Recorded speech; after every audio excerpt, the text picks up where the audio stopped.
ನಮಸ್ಕಾರ ಸ್ನೇಹಿತರೆ. ಶೀಘ್ರ 13,000 ಶಿಕ್ಷಕರ ನೇಮಕ.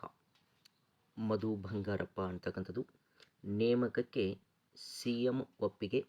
ಕಲ್ಯಾಣ ಕರ್ನಾಟಕ ಭಾಗಕ್ಕೆ ಹೆಚ್ಚು ಶಿಕ್ಷಕರು, ಶಿಕ್ಷಣ ಸಚಿವರು ಅಂತಕ್ಕಂಥದ್ರ ಬಗ್ಗೆ ಒಂದು ಪೇಪರ್ ಕಟ್ಟಿಂಗ್ ಇದೆ. ಏನು ನೋಡಿ, ಹಾಗಾದರೆ ಇದು ಶಿಕ್ಷಕರ ನೇಮಕಾತಿಗೆ ಸಂಬಂಧಪಟ್ಟಂಥ ಒಂದು ಪ್ರಮುಖವಾದಂಥ ಒಂದು ನ್ಯೂಸ್ ಆಗಿದ್ದು, ಅದನ್ನು ನೋಡುವುದಕ್ಕಿಂತ ಮುಂಚಿತವಾಗಿ ಇನ್ನೂ ನಮ್ಮ ಚಾನಲನ್ನು ಯಾರು ಸಬ್ಸ್ಕ್ರೈಬ್ ಮಾಡಿರಲ್ಲ ಸಬ್ಸ್ಕ್ರೈಬ್ ಮಾಡಿಕೊಳ್ಳಿ, ಪಕ್ಕದಲ್ಲಿರ್ತಕ್ಕಂಥ ಬೆಲ್ ಐಕನ್ನ ಆನ್ ಮಾಡಿಕೊಳ್ಳಿ. ಇಲ್ಲಿ ನೀವು ನೋಡ್ಬೋದು, ಮುಂಬರುವ ದಿನಗಳಲ್ಲಿ 13,000 ಶಿಕ್ಷಕರ ನೇಮಕಾತಿ ಪ್ರಕ್ರಿಯೆ ಆರಂಭಿಸಲಾಗುವುದು ಎಂದು ಶಾಲಾ ಶಿಕ್ಷಣ ಮತ್ತು ಸಾಕ್ಷರತಾ ಇಲಾಖೆಯ ಸಚಿವ ಎಸ್ ಮಧು ಬಂಗಾರಪ್ಪ ಹೇಳಿದರು ಅಂತಕ್ಕಂಥದ್ದು. ಸುದ್ದಿಗೋಷ್ಠಿಯಲ್ಲಿ ಮಾತನಾಡಿದ ಅವರು, ರಾಜ್ಯದ ಎಲ್ಲ ಪ್ರಾಥಮಿಕ ಮತ್ತು ಪ್ರೌಢಶಾಲೆಗಳಲ್ಲಿ ಗುಣಮಟ್ಟದ ಶಿಕ್ಷಣ ನೀಡುವ ಮೂಲಕ ಮಕ್ಕಳ ಕಲಿಕೆಗೆ ಹೆಚ್ಚು ಒತ್ತು ನೀಡಲಾಗುತ್ತಿದೆ. ನಮ್ಮ ಸರ್ಕಾರ ಶಾಲೆಗಳಿಗೆ ಮೂಲಭೂತ ಸೌಕರ್ಯ, ಗುಣಮಟ್ಟದ ಶಿಕ್ಷಣದ ಬೋಧನೆಗೆ ಆದ್ಯತೆ ನೀಡುತ್ತಿದೆ. ಈ ನಿಟ್ಟಿನಲ್ಲಿ ಶಿಕ್ಷಕರ ನೇಮಕಾತಿ ಪ್ರಕ್ರಿಯೆ ನಡೆಸಲು ನಿರ್ಧರಿಸಲಾಗಿದೆ. ಇದಕ್ಕೆ ಮುಖ್ಯಮಂತ್ರಿಯವರು ಸಮ್ಮತಿ ನೀಡಿದ್ದಾರೆ. ಹೆಚ್ಚಿನ ಶಿಕ್ಷಕರನ್ನು ಕಲ್ಯಾಣ ಕರ್ನಾಟಕ ಭಾಗಕ್ಕೆ ನೀಡಲಾಗುತ್ತಿದೆ ಅಂತಕ್ಕಂಥದ್ರ ಬಗ್ಗೆ ಏನು ಮಾಡಿದ್ದಾರೆ ಅಂದ್ರೆ ಅವರು ಹೇಳಿದ್ದಾರೆ ಅಂತಕ್ಕಂಥದ್ದು ನೀವಿಲ್ಲಿ ನೋಡ್ಬೋದು. ನೋಡಿ, ಅಧಿಕಾರಿಗಳಿಗೆ ವಿಶೇಷ ಜವಾಬ್ದಾರಿ ಅಂತಕ್ಕಂಥದ್ದು.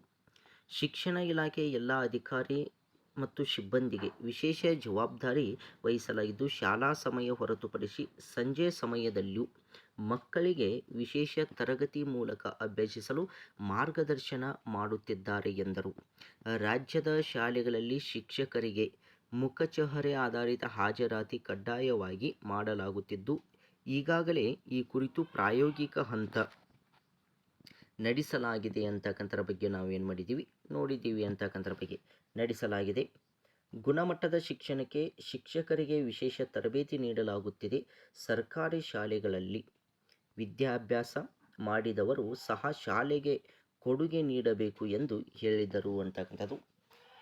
ರಾಜ್ಯದ ಎಲ್ಲ ಶಾಲೆಗಳಲ್ಲಿ ಶಿಕ್ಷಣ ನೀತಿ ಅಳವಡಿಕೆ ಅಂತಕ್ಕಂಥದ್ದು ಮಕ್ಕಳಲ್ಲಿ ನೀತಿ ಶಿಕ್ಷಣ ಬಹುಮುಖ್ಯವಾಗಿದ್ದು, ಪ್ರಸ್ತುತದಿಂದಲೇ ರಾಜ್ಯದ ಎಲ್ಲ ಶಾಲೆಗಳಲ್ಲಿ 1ರಿಂದ 10ನೇ ತರಗತಿಯ ವಿದ್ಯಾರ್ಥಿಗಳಿಗೆ ವಾರದಲ್ಲಿ 2 ದಿನ ಮಾನವೀಯ ಮೌಲ್ಯಗಳ ಕುರಿತು ನೀತಿ ಶಿಕ್ಷಣ ಬೋಧಿಸಲಾಗುತ್ತಿದೆ ಎಂದರು. ಈ ಬಾರಿ ಬಜೆಟ್ನಲ್ಲಿ ಶಾಲಾ ಶಿಕ್ಷಣ ಇಲಾಖೆಗೆ 41,000 ಕೋಟಿ ಅನುದಾನ ನೀಡಲಾಗಿದೆ.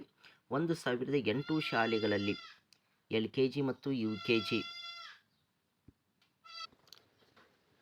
1,008 ಶಾಲೆಗಳಲ್ಲಿ LKG ಮತ್ತು UKG ಸಹ ಏನು ಮಾಡಲಾಗಿದೆ ಅಂದರೆ ತರಗತಿಯನ್ನು ಪ್ರಾರಂಭಿಸಲಾಗಿದೆ ಅಂತಕ್ಕಂಥದ್ದು. ರಾಜ್ಯದಲ್ಲಿ ಶಾಲೆಗಳ ಶೀತಲಿ ಕೊಠಡಿಗಳ ದುರಸ್ತಿಗೆ ಕ್ರಮ ವಹಿಸಲಾಗಿದೆ ಎಂದು ಹೇಳಿದರು ಅಂತಕ್ಕಂಥದ್ದು.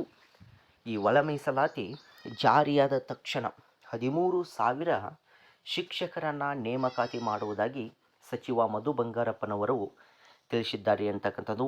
ಹಾಗಾಗಿ ಯಾರೆಲ್ಲ ಶಿಕ್ಷಕ ಆಕಾಂಕ್ಷಿಗಳಿದ್ದೀರಲ್ಲ ಅವರೆಲ್ಲರೂ ಕೂಡ ಇಂದಿನಿಂದಲೇ ನಿಮ್ಮ ತಯಾರಿಯನ್ನು ಚುರುಕುಗೊಳಿಸಿ ಅಂತ ಹೇಳ್ತಾ, ಇದು ಒಂದು ಶಿಕ್ಷಕರ ನೇಮಕಾತಿಗೆ ಸಂಬಂಧಪಟ್ಟಂಥ ಪ್ರಮುಖವಾದ ಮಾಹಿತಿಯಾಗಿದೆ. ಮಾಹಿತಿ ಇಷ್ಟವಾಗಿದ್ದರೆ ಲೈಕ್ ಮಾಡಿ, ಶೇರ್ ಮಾಡಿ, ಸಬ್ಸ್ಕ್ರೈಬ್ ಮಾಡಿಕೊಳ್ಳಿ. ಎಲ್ಲರಿಗೂ ಧನ್ಯವಾದಗಳು.